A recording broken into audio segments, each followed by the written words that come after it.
сделал свое дело. Кто сделал? Ну, изнасиловал.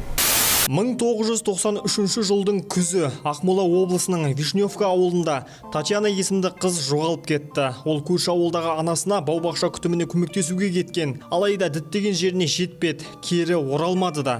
Оның денесін арада бір ай өткеннен кейін мал бағып жүрген адам тауып алды. Мүрде өртелген, ал сөмкесі жанында болмады. Полицейлерге қылмыскерді табу қиынға соқты.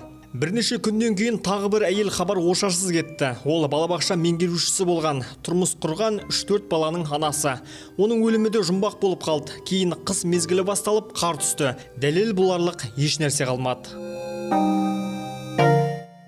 1994 жылы маусым айында тағы бір келіншек жоғалды. Полицияға ер адам әйелінің хабарсыз кеткені жөнінде шағым түсірген. Із-кесушілер оның денесін теміржол маңынан тапты. Қылмыс көбейген сайын ел жұрт дүрліге бастады. Әйелдер жолға шығуға қорықты. Ауданға тәжірибелі полицейлер мен журналистер келіп ақпарат жинады. Газетке мақала беріліп, қанды оқиғаға қатысты әлденені көрген білгендер болса хабарласуын сұраған. Көп уақыт өтпей әлдегім полицияға хабарласты. Ол адам соңғы әйел жоғалған күні ауылға келген. Жолшыбай далада жалғыз адам жүргенін көріпті және оның бір аяғы жоқ екенін байқаған. Бұл ақпарат тергеу барысында үлкен көмегін тигізді. Полицейлер тез арада күдіктіні қолға түсірді. Ол сол ауылдың 56 жастағы тұрғыны Александр еді. Қарияның өмірбаянын оқудың өзі үрейлі болды. Күдікті бұған дейін де қыз зорлау деректері бойынша бірнеше рет сотталған болып шықты.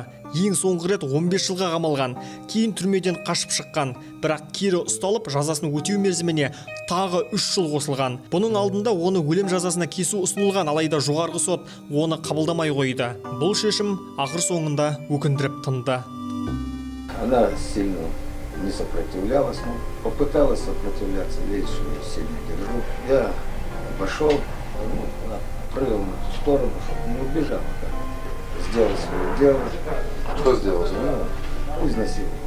Потом она стала говорить: отпусти меня, я с этого места пойду пешком. Ну, сама пойду, не надо подвозить, ничего. Никто, об этом не узнает, никому ничего не расскажу, ни милиции, ничего. Вот. Когда она начала говорить за милицию, что-то все выкрутилось. Как я ее задушил, чего, вот это. Чем? Руками вы? Да.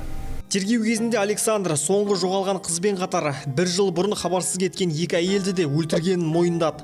Алғашқысының сөмкесін өзімен бірге алып кеткен, кейін қоқысқа тастап өртеп жіберген. Қылмыскер тергеушілерді сол жерге апарып көрсеткен. Әлгі жерден шала өртелген сөмке табылды. Оның ішінен әмиян мен үйдің кілті шыққан. Тергеушілер дәлелді нақтылау үшін марқұмның үйіне барып есіктің құлпын ашып та көрген. Сөйтсе, дәл келген көрінеді. Қылмыскер бір аяғы жоғына қарамастан мотоцикл айдаған. Жол бойында тұрған қыз-келіншектерді діттеген жеріне жеткізіп тастайтынын айтып, көлігіне отырғызып алған. Кейін жолдың бағытын өзгертіп, далаға кеткен. Сол жерде жолаушыларды зорлап, артынан өлтіріп тастап отырған. Сот қылмыскерді ату жазасына кесті. Ол соңғы рет жазаны жеңілдетуді сұрап жалынған, алайда бұл жолы аяушылық көрсетілмеді.